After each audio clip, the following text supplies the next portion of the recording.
Srimad Bhagavatam, 5th Canto, Chapter 18, The Residents of Jambudvipa offer prayers, Text 7. Shukadeva Goswami continued.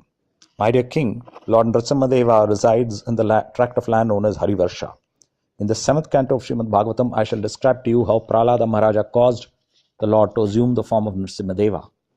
Prahlada Maharaja, the topmost devotee of the Lord, is the reservoir of all the good qualities of great personalities. His character and activities have delivered all the fallen members of his demoniac family. Lord Nrsimhadeva is very dear to this exalted personality. Thus, Prahlada Maharaja, along with his servants and all the denizens of Harivarsha, worships Lord Nrsimhadeva by chanting the following mantra. So, this is now a description of what happens in Harivarsha. Harivarsha is the abode of Prahlada Maharaja, who is being called the topmost devotee of the Lord. He is a reservoir of all the good qualities of great personalities. Just see, when he was very small, when he was in the womb of his mother, he heard Narada Muni preaching to his mother. So this preaching in the womb had a major impact on him. We have seen that among the younger generation of children, of devotees in Mathura Desh and NSK, where we tell the mothers when they are pregnant, we tell them to recite Srimad Bhagavatam, especially 7th Canto and so on, so that babies can hear. And we have seen that these babies, when they are born and when they grow up to be children, how Krishna conscious they are. Of course, they also have the material personalities from their previous lifetimes. They may be mischievous, or they may not study well, or they may throw tantrums, they may do all these things. It is not that everyone will be saintly like Prahlada Maharaja. They'll have so many other of their material qualities. But the core quality which they have is this big attraction towards Krishna, which may be hidden by the other mischievous or unruly behavior. But parents should not worry about it. If they have given this proper samskara in the womb and they continue to give them opportunities to serve, your children will turn out to be wonderful gems. And by purification in this lifetime, they can become as great as Prahlada Maharaja. No one knows. The only difference between great devotees like Prahlada Maharaja and anyone else is the covering. This covering of material nature can be removed by proper sadhana, by proper preaching, and the blessings of the pure devotees. So, any of our children, no matter how mischievous or un-Krishna conscious they look, if they suddenly decide to serve Krishna with great faith, they suddenly decide to think of Krishna 24 hours a day, they can become as great as Prahlada Maharaja. Prahlada Maharaja thought of nothing else except Lord Vishnu, because his glories of Lord Vishnu he had heard in the womb from Narada Muni. So he was very key. He had a great attraction and love for Lord Vishnu. This is true, real love.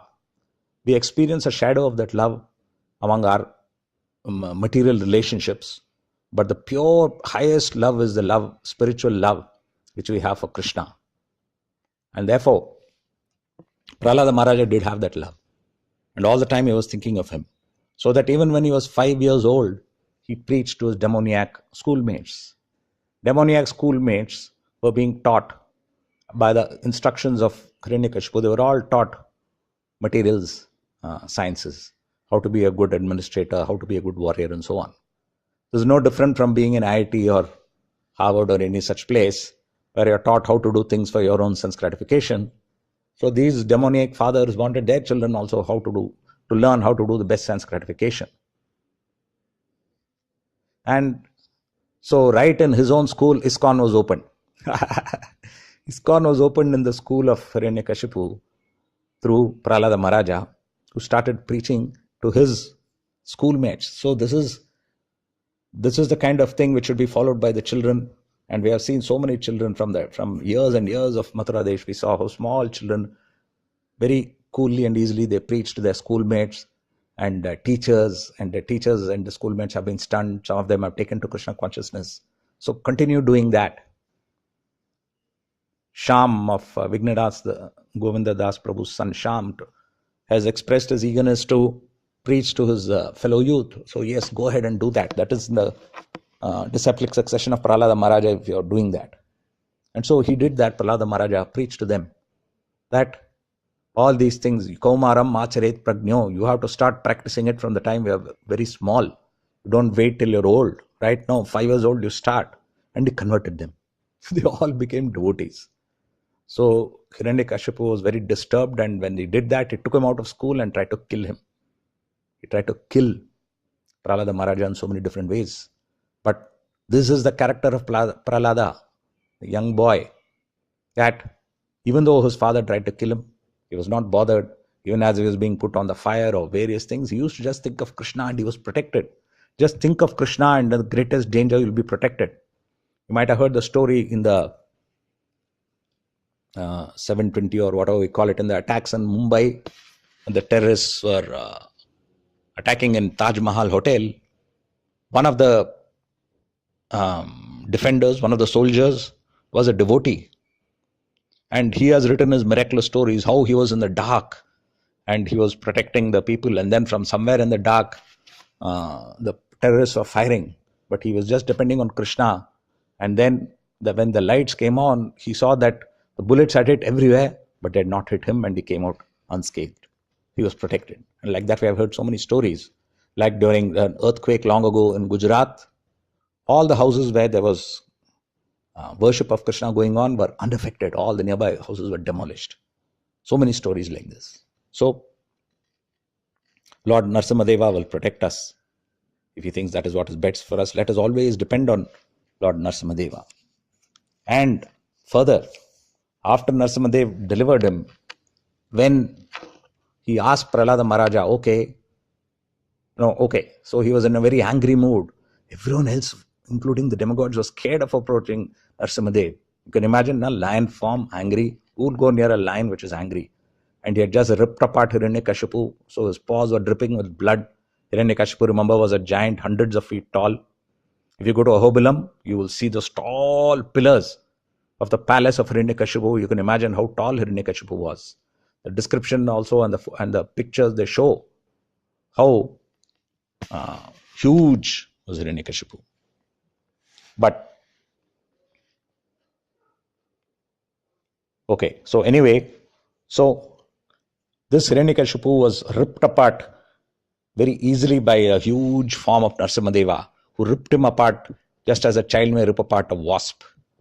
And then he wore the intestines around his neck, because this demon, this rascal who had troubled his dear beloved devotee Prahlada Maharaja, he ripped him apart in anger. That is the only time when Krishna shows anger. When his devotees are attacked, he becomes very angry.